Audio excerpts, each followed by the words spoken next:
Moikka Perttu ja tervetuloa Vuokattiin. Kiitos. Yleensä on nähnyt sut kesällä tosi pitkiä aikoja täällä treenaamassa ja myös ensilumeladulla ennen maailmankauden alkua. Niin mikä tuo nyt sinut tänne Vuokattiin keskellä talvea, kun muuallakin on olosuhteet? No kun katsoo tuota latua täällä, niin se on aika hyvän näköinen ja siis vaanat on unelman kunnossa ja Vaaran 30 ja muut, niin ne on huippuolosuhteita kuitenkin.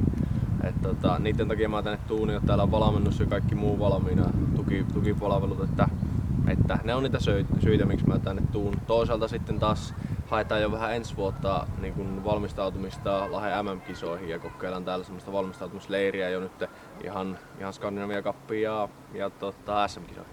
Joo. Miten sä summaisit tämän kauden nyt siitä? On totta kai SM on vielä jäljellä ja hyvät matkat sinulla Taivalkoskella, mutta miten summaisit nyt tähän mennessä tämän kauden? No,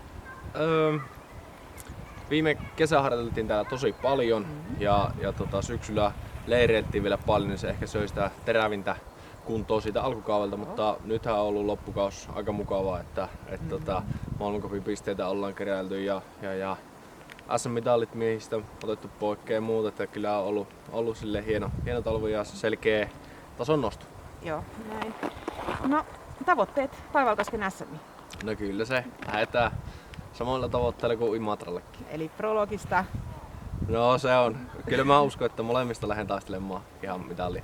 Kiitos. Kiitos. Tsemppiä. Kiitos.